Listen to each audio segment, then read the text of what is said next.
एक पहल की दरकार। सूबा सह रहा हड़ताल की मार, नहीं जागी अखिलेश सरकार। हुक्मरान, हाकिम और हड़ताल। नमस्कार, आप सभी का बहुत स्वागत। आपके साथ मैं अतुल अग्रवाल हूं। हड़ताल चल रही है, अभी कल परसों से दौड़ने लगेगी। जी, अभी हड़ताल से जरूरी सेवाओं को बाहर रखा गया है। कल से ही एक एक करके जरूरी सेवाएं भी हड़ताल के दायरे में आ जाएंगी। कुछ दिन बाद बसों के पहिए रुक जाएंगे, अस्पताल बंद हो जाएंगे, तब शायद सूबे के सुल्तान जागेंगे।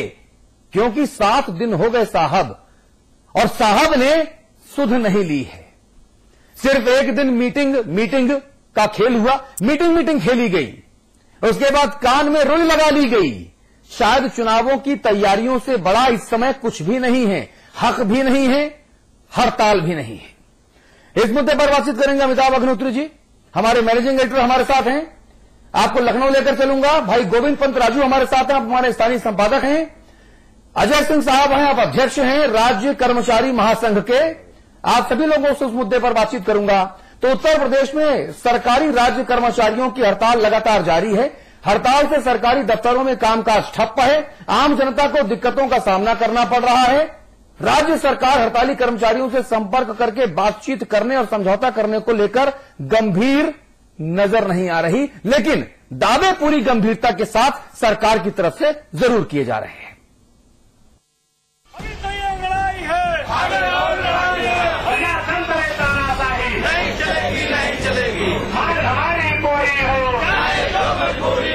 हमारी मांगे जायज हैं।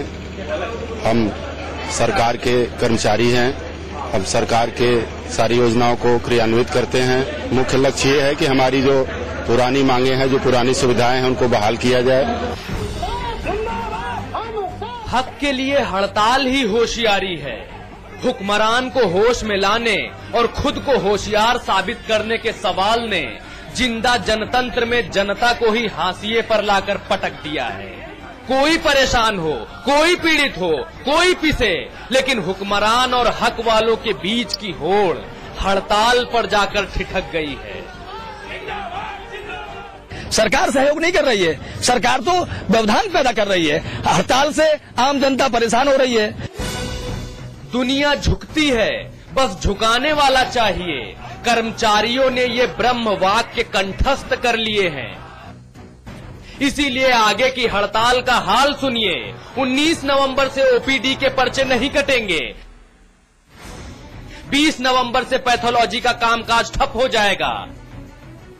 और 21 नवंबर यानी जब मुलायम बरेली में रैली करके जीत के मुहावरे कर रहे होंगे, उसी दिन नर्सों का एक संघ एक शिफ्ट में काम करना बंद कर देगा। कोई ये सरकार बता दे जिस सरकार से जमाने में हमारा संघर्ष न हुआ हो। जब उनकी सरकार रहती है तो ये समर्थन करते हैं, इनकी सरकार है तो वो समर्थन करते हैं। ये उनका काम। हम अपने मुद्दों पर लड़ते हैं, हम अपनी समस्याओं पर लड़ते हैं। महाहड़ताल पर अखिलेश को राज्य कर्मचारियों की आरजू देर सबेर पूरी करनी ही होगी, लेकिन यूपी के महाराज मजबूर हैं। मजबूरी ये कि जनता को साधने के लिए बेरोजगारी भत्ता योजना चला रखी है, कन्या विद्याधन योजना चला रखी है, लैपटॉप योजना चला रखी है। इतना सारा खर्च खजाने पर पहले ही भारी पड़ रहा है, ऊपर से चुनाव आने वाले हैं। 16 लाख से ज्यादा कर्मचारी हड़ताल पर हैं। वित्तीय मांगों को पूरा करना सरकार के लिए चुनौती है, हल सूझ नहीं रहा है। इसीलिए सरकार को सांप सूंघ गया है। 7 दिन हो गए हैं, हल नहीं मिला, इसीलिए हड़ताल जारी है। अभी तक लड़ाई है, ब्यूरो रिपोर्ट, समाचार प्लस। चलिए चर्चा शुरू करते हैं। बिग बुलेटिन में एक हफ्ते बाद मैं आपके सामने आ रहा हूं और कुछ नया लेकर आ रहा हूं। आज कुछ नया है। नया यह है कि हमारे जितने भी पैनलिस्ट हैं उन सब के लिए हमने टाइम काउंटर तय किया है कि एक व्यक्ति दूसरे से ज्यादा ना बोले, हर कोई बराबर बोले और हर कोई अपने नियत वक्त पर अपनी बात कंक्लूड करे। ये एक नया पैटर्न हमने कोशिश की है कि हम लॉन्च करें, जिसमें हम 2-2 मिनट के सेशंस देंगे। पहले दौर में 3 मिनट का एक फ्री स्टाइल बाउट होगा, उसके बाद 30 सेकेंड फाइनल कमेंट, फिर अमिताभ जी के पास 2 मिनट का संपादकीय टिप्पणी का वक्त। शुरुआत भाई अजय सिंह से। भाई अजय सिंह, आपके 2 मिनट इस मुद्दे पर शुरू होते हैं अब। आखिरकार आप अड़े क्यों हैं? नहीं, हम अड़े नहीं हैं। हमने तो बिल्कुल साफ शब्दों में कहा है और कि हम बिल्कुल वार्ता के लिए तैयार हैं, लेकिन वार्ता एक निर्णायक होनी चाहिए और निष्कर्ष के साथ होनी चाहिए। हमारे अड़ने का कोई सवाल ही नहीं पैदा होता है और न हम लोग किसी अहंकार में हैं। सरकार की तरफ से बार बार कहा जाता है कि हम वार्ता के लिए तैयार हैं, मुख्यमंत्री जी वार्ता करना चाहते हैं। हम भी बार बार कह रहे हैं हम वार्ता करना चाहते हैं, लेकिन जब मुख्यमंत्री जी वार्ता करेंगे तो हम बिल्कुल निश्चित तौर पर वार्ता के लिए जाएंगे। लेकिन वार्ता हम प्रमुख सचिव स्तर के अधिकारियों के साथ नहीं करना चाहते, क्योंकि उनके स्तर पर वार्ता पर कोई निर्णय नहीं हो रहा, वार्ता पर कोई सार्थक बात नहीं हो रही। वार्ता किस स्तर पर करना चाह रहे हैं? हम मुख्यमंत्री जी, आप मुख्य सचिव महोदय के स्तर पर बात करना चाहते हैं। सोल्यूशन तब तक नहीं होगा? हेलो, तब तक सोल्यूशन नहीं होगा? नहीं, सोल्यूशन तब तक नहीं होगा जब तक कि उस पर कोई निर्णय की बात नहीं होती, कोई ऐसा रास्ता नहीं निकाला जा सकता जिस रास्ते निकाला जाता जब तक कि हमें यह एहसास हो कि वास्तव में सरकार गंभीरता से। आपको यह एहसास कब होगा? हमारा एहसास होगा जब कोई सरकार का सक्षम व्यक्ति इस बात के लिए हमें आश्वस्त करे। और सरकार का सक्षम व्यक्ति मुख्यमंत्री से कम कोई नहीं? मुख्यमंत्री और मुख्य सचिव जी। और अभी तक आपके पास जो प्रयास हो रहे हैं सरकार की तरफ से, क्या वो सरकार गंभीर दिख रही है आपको? नहीं, अभी तक हम ऐसा एहसास नहीं कर रहे जी। अभी भी आपके पास 20 सेकंड्स बचे हैं। नहीं, ठीक है, हम हर समय तैयार हैं, बिल्कुल खुला डायलॉग के लिए तैयार हैं। सरकार की तरफ से कहा जाता है कि जायज मांगों को माना जाएगा, नाजायज मांगों को ना माना जाएगा। तो हमने दिन में भी कहा, अब भी कह रहे हैं, सरकार ये बता दे जायज मांगे कौन सी है, नाजायज मांगे कौन सी हैं, ये सरकार बता दे। हमने तो उनके सामने मांग पत्र रख रखा है, सरकार को बताना चाहिए। भाई गोविंद पंतराजू 2 मिनट आपके पास है। क्या समस्या है, क्या दिक्कत है? सरकार गंभीर नहीं है, कर्मचारी जो है वो आरोप लगा रहे हैं कि सरकार की गंभीरता में कमी है। जब तक सरकार गंभीर नहीं होगी हड़ताल चलती रहेगी। आम आदमी का कसूर क्या है? आम आदमी का कसूर तो अगर वैसे कहा जाए तो ये है कि वो उत्तर प्रदेश में समाजवादी पार्टी के शासन में रहने पर मजबूर है, शायद यही उसका कसूर है। लेकिन जो गतिरोध है, मुझे लगता है जो राज्य के कुछ वरिष्ठ मंत्रियों से भी हमारी बात हुई थी, इस वक्त सरकार की जो प्राथमिकता है वो पहली प्राथमिकता जो 21 तारीख की रैली है मुलायम सिंह यादव की जो बरेली में होने जा रही है, सरकार की प्राथमिकता में पहली जगह उसकी है। और सरकार इस बात के लिए कतई चिंतित नहीं है कि कर्मचारियों की वजह से जनता को किस तरह का परेशानी हो रही है और लोग उत्तर प्रदेश के लोग किस तरह से मुसीबतों को झेल रहे हैं। सरकार ये मानती है कि कर्मचारियों के लिए उसने बहुत कुछ किया है और देर सवेर इन कर्मचारियों को मान लिया जाएगा। और जो हड़ताल है इसकी वजह से सरकार की सेहत पर फिलहाल कोई फर्क पड़ नहीं रहा है। ये सबसे बड़ा गतिरोध है जिसकी वजह से बातचीत सही ढंग से नहीं हो पा रही है। और जो कर्मचारी बार बार कह रहे हैं कि हम किसी सही फोरम पर बात करेंगे, सरकार अभी प्राथमिकता ही सरकार की हड़ताल नहीं है, तो वो फोरम तय करने की बात कहीं से भी सरकार के सामने नहीं आई है। हालांकि पिछले 2-3 दिन में मुख्यमंत्री के सामने फाइलें लाई गई, समस्याओं के बारे में बात हुई। कुछ मंत्रियों ने ये भी राय, जो हमें अंदर की जानकारी मिली है, कुछ मंत्रियों ने ये भी राय दी थी कि मंत्रियों का एक समूह बना दिया जाए और वो बातचीत करे। लेकिन फिलहाल सरकार की पूरी प्राथमिकता, जैसे मैंने कहा, वो 21 की रैली है, इसलिए हड़ताल पर सरकार की कतई न ध्यान है न उसकी प्राथमिकता का ये विषय। जी चलिए, 15 सेकंड पहले आपने अपनी बात को विराम किया। अमिताभ अग्निहोत्री जी 2 मिनट आपके पास। देखिए, मैं एक तो इस बात को नहीं स्वीकारता कि कोई एक रैली ये अच्छी बात नहीं कि कोई एक रैली सरकार का 24 घंटे का पूरा फोकस कई दिनों तक खा जाए। 24 घंटे में तो 24 रैलियों की तैयारी भी हो जाती है, सरकारी कामकाज भी हो जाता है, 4 से 8 दौरा भी मुख्यमंत्री कर लेता है। मुख्यमंत्री को सिंगल उस पर फोकस करके चलने वाला आदमी तो नहीं हो सकता ना। अगर ऐसा फोकस होगा कि आज शिवरात्रि है तो अब 10 दिन शिवरात्रि पर सोच चिंतन करेंगे, फिर दिवाली है तो दिवाली पर, फिर होली है तो होली पर, रैली तो रोज होंगी। बिल्कुल ठीक। तो शासन कब चलेगा, प्रदेश कब चलेगा? और ये देखने का नजरिया मेरा थोड़ा अलहदा है इस हड़ताल को।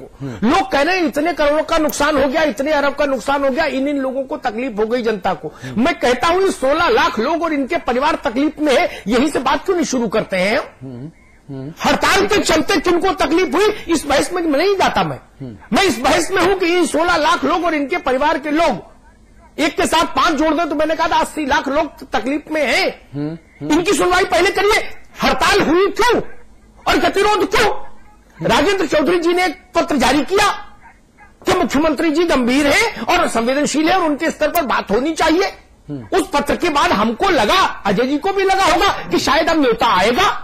इस पत्र को जारी करने के बाद भी अगर न्योता नहीं आए तो क्या, फिर तो बड़ी विचित्र स्थिति है। आपके एक कबीना मंत्री ने, जो आपका ऑफिशियल स्पोक्स पर्सन है उत्तर प्रदेश का, उसने एक चिट्ठी जारी की अधिकृत तौर पर कि मुख्यमंत्री गंभीर है, संवेदनशील है।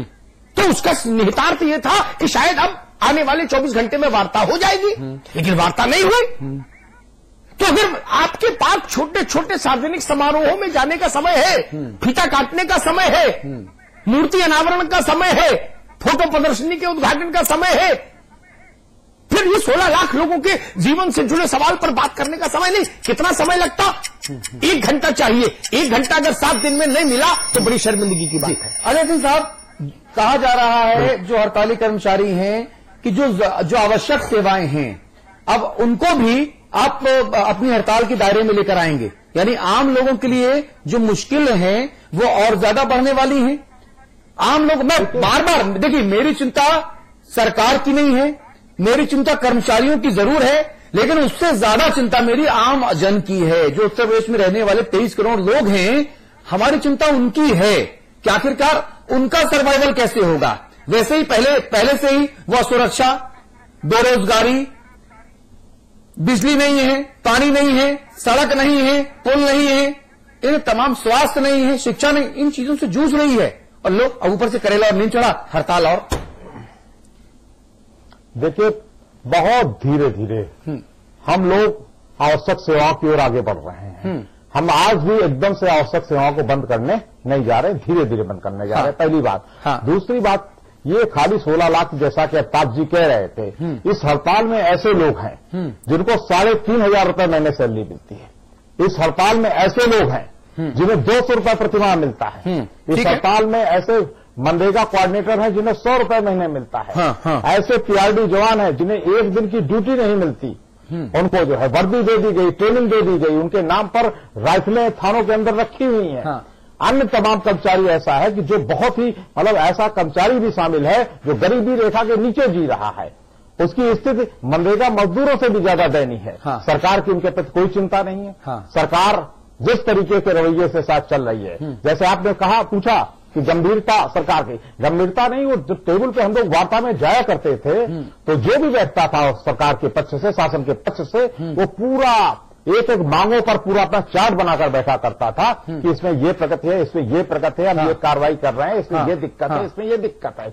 आज ऐसी कोई बातचीत नहीं है। प्रमुख सचिव बैठते हैं, मांग संख्या 1, मांग संख्या 2, ये कोई तरीका नहीं है। सरकार जिस तरीके से टालमटोल की नीति को अपना रही है, सरकार के जो शासन के अधिकारी हैं जिस तरीके का रवैया अपना रहे हैं, वो रवैया चिंताजनक है जी। और कभी कभी हमें महसूस होता है कि उत्तर प्रदेश के अंदर कौन जिम्मेदार व्यक्ति है जो इतनी बड़ी हड़ताल को या इतने तमाम समस्याएं हो। मैं उन पर बहुत चर्चा नहीं कर रहा। इस पे एक बात मेरी अजय भाई, एक बात मेरी जेहन में हमेशा रही जब से ये हड़ताल चली, हम 3 खाने मानकर क्यों चल रहे हैं अलग अलग? सरकार, हड़ताल करने वाले कर्मचारी और जनता। जो जनता है वही कर्मचारी है, और सरकार भी जनता और कर्मचारी इन्हीं के लिए तो है, और किसके लिए है? उत्तर प्रदेश की सरकार रंगून की कानून व्यवस्था के लिए तो है नहीं। उत्तर प्रदेश के लोगों के कुशल क्षेम की जिम्मेदारी उत्तर प्रदेश की सरकार की है। तो जब 1 करोड़ लोग अशांत हैं और वो और उनके परिवार मिला के, तो शांति कैसे आएगी प्रदेश में? और शांति नहीं आएगी तो विकास कैसे आएगा? और विकास की स्थिति आज ये है कि आपने आगरा से लखनऊ जो प्रोजेक्ट था आपका, उसके लिए आपने बिड निकाली, एक भी कंपनी आई नहीं, टेंडर डालने नहीं आई। गोविंद जी गलत तो नहीं कह रहा, एक भी कंपनी नहीं आई। उत्तर प्रदेश की स्थिति ऐसी कभी रही क्या कि सरकार टेंडर निकाले और कोई रुचि नहीं ले, बोले जी नहीं बनाना। जबकि वो प्रोजेक्ट सरकार के सबसे बड़े चेहरे का ड्रीम प्रोजेक्ट हो। ऐसे विकास कैसे होगा? कोई कैसे पैसा लगाएगा जब वो देखेगा 16 लाख लोग सड़क पर हैं जिस सूबे में, वहां पैसा क्यों लगाएगा? कोई क्यों निवेश करेगा? पूरा प्रदेश पंगु हो रहा है, पूरा प्रदेश पंगु हो रहा है। लेकिन भाई अजय सिंह साहब, अफवाहें और अटकलें तो ये भी आ रही हैं कि जो आपके राज्य कर्मचारी महासंघ में जो अलग अलग धड़े बन गए हैं और सरकार दरअसल आप लोगों के प्रति गंभीर इसलिए नहीं है क्योंकि उसने दूसरे धड़े को साध लिया है। बिल्कुल स्पष्ट तौर पे बताना चाहूंगा, आज दूसरे धड़े की जो बात की जाती है वो कर्मचारियों के 5% भाग का भी प्रतिनिधित्व नहीं करता। दूसरी बात है, ये वही लोग हैं। ना ये दावे हैं आपके, जो दावे आप कर रहे हैं, वही दावे जो आप जिनको आप 5% से कम का प्रतिनिधि मानते हैं, वही दावे वो भी करते हैं। नहीं, बिल्कुल दावा करने का सबको अधिकार है, लेकिन प्रदेश की हड़ताल ये बता रही है कि किसके साथ लोग हैं। दूसरी चीज मैं कहना चाहूंगा, ये वही लोग हैं जिन्होंने 1994-95 में भी यही काम किया था। ये वही लोग हैं जिन्होंने 2010 में बहन मायावती जी की सरकार में भी यही काम किया था।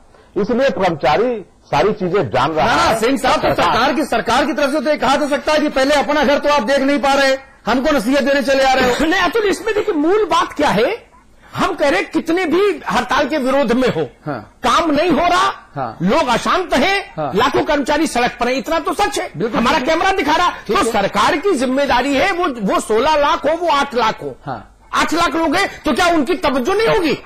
16 लाख होंगे तभी तवज्जो होगी, और 20 लाख है तभी तवज्जो होगी। ठीक है, अगर इतने लाखों लाख लोग सड़क पर हैं, तो हुकूमत की ये पहली जिम्मेदारी है कि वो उनके पास चल के जाए और कहे भाई आओ मिलके बैठो। जी भाई गोविंद राजू, क्या सरकार में बैठे जो लोग हैं वो इस ग्राउंड पर कि ये लोग खुद एकजुट नहीं है कर्मचारी, ये हमारे ऊपर क्या मुकम्मल दबाव बनाएंगे? या एक धड़े से कहें दूसरे से हमने बात कर रहे हैं, दूसरे से कह रहे हैं तीसरे को भी आजान दो? क्या सरकार अभी टाइम बाई टैक्टिक्स अख्तियार कर रही है? नहीं, असल ये बात बिल्कुल सही है कि सरकार टाइम बाई कर रही है, और वजह कर्मचारियों की एकता या उनमें अलग अलग धड़े होना शायद नहीं है। वजह यह है कि सरकार को परवाह नहीं है। सरकार का अपने मन में ये मानना है कि उसने कर्मचारियों के लिए बहुत कुछ किया है, और ये सरकार ऐसी सरकार बहुत साल बाद आई है जिसने कर्मचारियों को इतनी सुविधाएं, उनकी प्रोन्नति के इतने रास्ते खोले कि कर्मचारी उससे संतुष्ट हैं, और अगर ये असंतोष है तो इसको भी आने वाले दिनों में वो सुलझा लेंगे। जी, जहां तक धड़ों की बात है, एक बड़ा धड़ा जो उत्तर प्रदेश में कर्मचारी शिक्षक समन्वय समिति है, वो बिल्कुल इस हड़ताल के, अगर वो हड़ताल के साथ नहीं है तो उसके मुद्दे इसी हड़ताल के मुद्दे हैं, और इन्हीं मुद्दों को लेकर वो लंबे समय से सरकार से बातचीत कर रहा है, जिसमें 8 लाख शिक्षक भी शामिल हैं और स्थानीय निकाय और दूसरे प्राधिकरणों और निगमों के लोग भी हैं। उनका 28 अक्टूबर को सरकार के साथ एक बातचीत उनकी भी हुई थी, और उस बातचीत में भी जैसा अभी अजय सिंह ने बताया उसी तरह का रवैया था। सरकारी जो प्रतिनिधि थे उन्होंने उस बातचीत में मतलब कुछ चीजों को अच्छा देखेंगे करके चीजों को टाल दिया।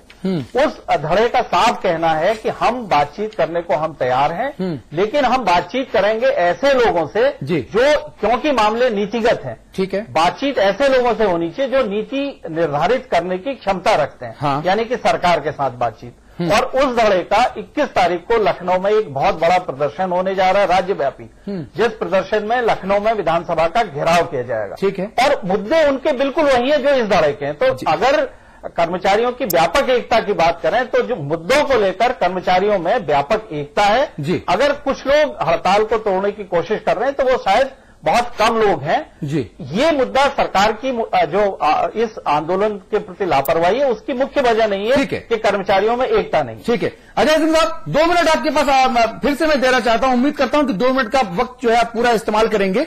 ये बताइए जो आवश्यक सेवाएं हैं, कहा जा रहा है कल से ओपीडी के पर्चे नहीं कटेंगे, कहा जा रहा है कि परसों से पैथोलॉजी में कामकाज ठप रहेगा, उसके एक दिन बाद यानी 21 नवंबर को नर्सों का संघ केवल एक शिफ्ट में काम करेगा। ठीक है जी, ये हमारा क्रमबद्ध आंदोलन का कार्यक्रम है, और क्रमबद्ध आंदोलन का कार्यक्रम इसीलिए है, मैंने पहले भी कहा कि हम क्रमबद्ध तरीके से आवश्यक सेवाओं को रोकने का काम कर रहे हैं। वो भी हमारे कर्मचारी हैं, वो भी हड़ताल पे, उनकी भी मांगे हैं, इसलिए वो हड़ताल पे जाने को तैयार है। हम जनता को परेशान कर लो, और ये बात मैंने पहले भी कही है, जनता हम भी हैं, जनता से हम बाहर नहीं है, लेकिन सवाल ये पैदा होता है क्या उत्तर प्रदेश के अंदर इसी तरीके से काम चलेगा? उत्तर प्रदेश के अंदर रोज बयानबाजी होगी, बयानबाजी होने के बजाय बातचीत नहीं होगी, बातचीत करके तो कोई रास्ता निकालने जाने का कोई प्रयास नहीं होगा। ये स्थिति मैं शायद समझ रहा हूं, मैं भी 34 साल से कर्मचारी संगठनों में हूं, मैं ये स्थिति पहली बार देख रहा हूं जब सिर्फ बयानबाजी होती है। और बयानबाजी के बाद तो आज तो एक माननीय मंत्री जी कह रहे थे राजनीति से प्रेरित है, अब इस तरीके के पे उतर आया गया है कि राजनीति से प्रेरित है।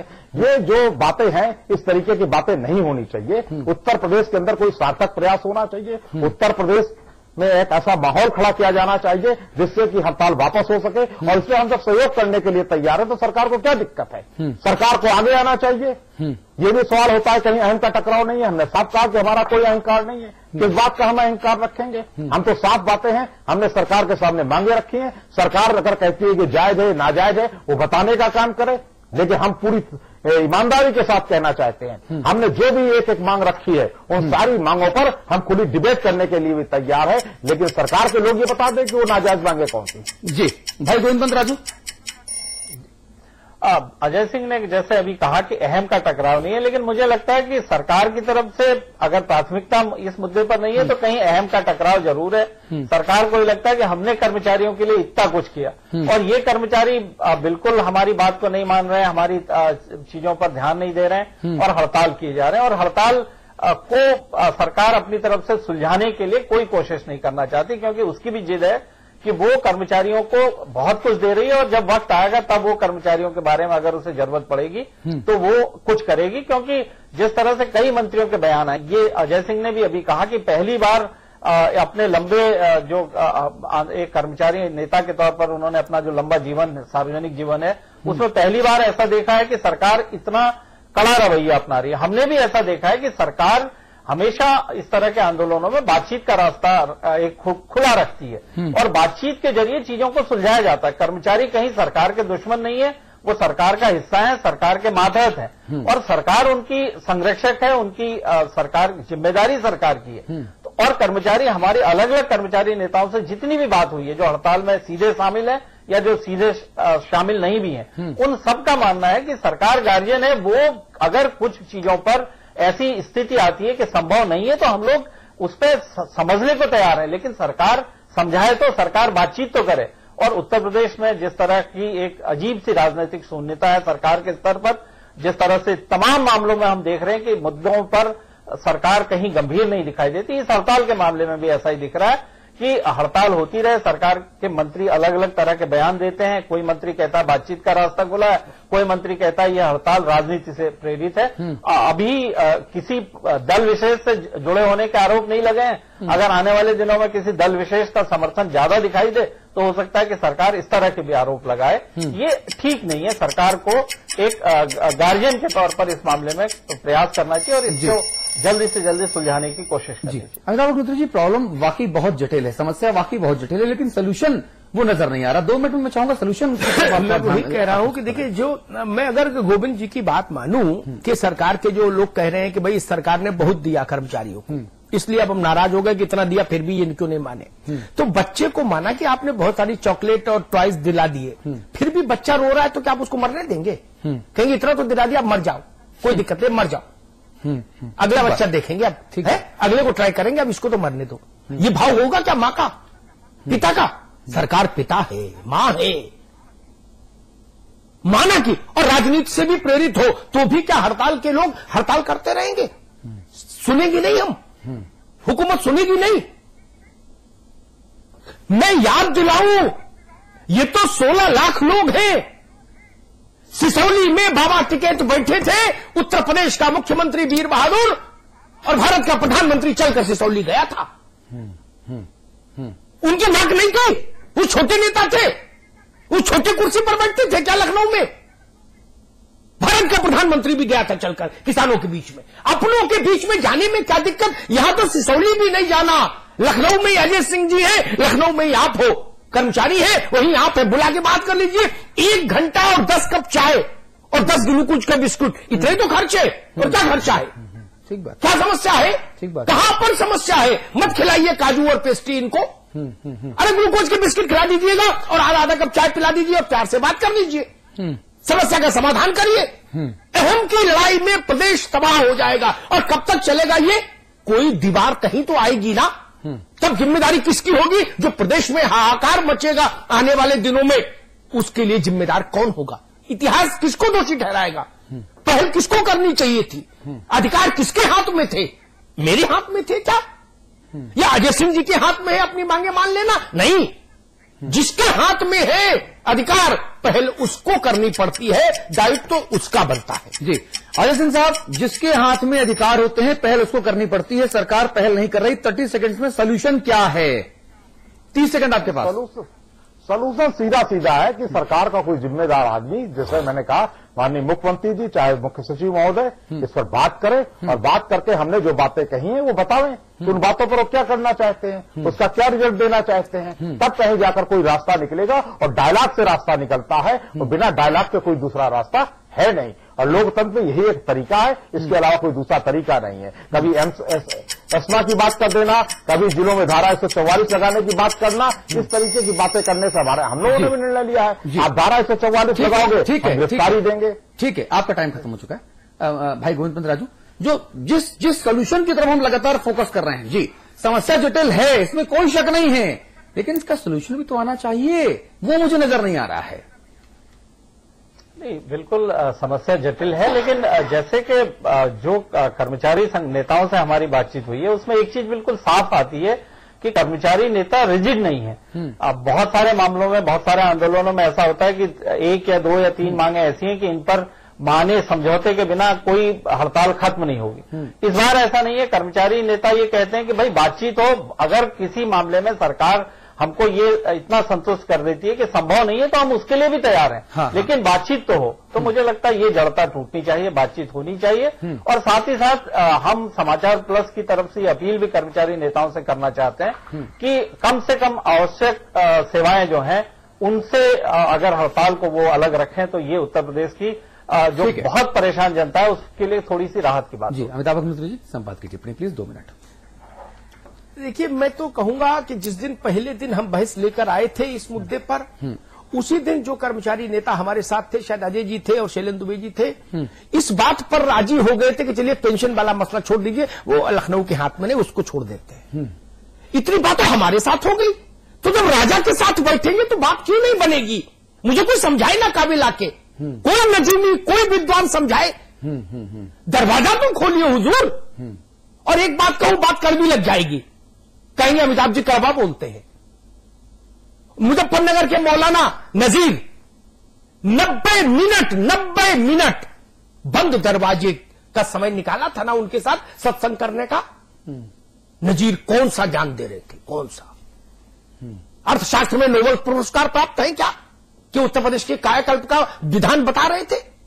90 मिनट आप दे सकते हैं, लेकिन 16 लाख लोगों के चंद प्रतिनिधियों को आप आधा घंटा नहीं दे सकते। क्यों? ये दायित्व माता पिता का नहीं है, ये रास्ता वो नहीं है, इसलिए टकराव है। समाधान तो आधे घंटे में हो जाए, नियत तो। और मैं बताऊं, मैं जितना कर्मचारी नेताओं से बात कर पाया हूं या इनका मानस पढ़ पाया हूं गोविंद जी, आधी लड़ाई तो तभी खत्म हो जाएगी जब ये कमरे में प्रवेश करेंगे और मुस्कुरा के सरकार इनका स्वागत कर ले, पॉलिटिकल लीडरशिप। मैंने पहले दिन कहा था बाबुओं से मसला नहीं सुलझेगा, सबसे बड़ी ताकत को सामने आना होगा, जिसको जनता ने वोट दिया। ये लोग वोटर भी हैं, ये केवल कर्मचारी नहीं है, न विजाति है न अस्पृश्य है। और कब तक नहीं छुएंगे इनको, कब तक नहीं मानेंगे मांगे, कब तक ये हठधर्मिता रह सकती है? मुझे बताइए कब तक रह सकती है? पूरा प्रदेश पंगु हो जाएगा, तब तो सुनना पड़ेगा ना। तो जो काम परसों करना है, नरसों करना है, वो आज क्यों नहीं कर लेते हुजूर? प्रदेश पर उपकार होगा। जी, और उम्मीद करेंगे कि समाचार प्लस पर हम ये मुद्दा लगातार उठा रहे हैं, लगातार दिखा रहे हैं, हम समस्या भी दिखा रहे हैं कितनी जटिल होती जा रही है दिनों दिन, और हम सोल्यूशन भी बता रहे हैं, समाधान भी बता रहे हैं। सरकार के जो नुमाइंदे हैं वो समाचार प्लस का ये नंबर 1 कार्यक्रम बिग बुलेटिन लगातार देखते हैं, ऑफिशियली और अनऑफिशियली लगातार सरकार के जो में बैठे जो लोग हैं उनसे हमारी बातचीत होती रहती है। वो कहते हैं कि आपके इस बिग बुलेटिन से, अमिताभ जी के वक्तव्यों से उन्हें बहुत सीखने मिलता है।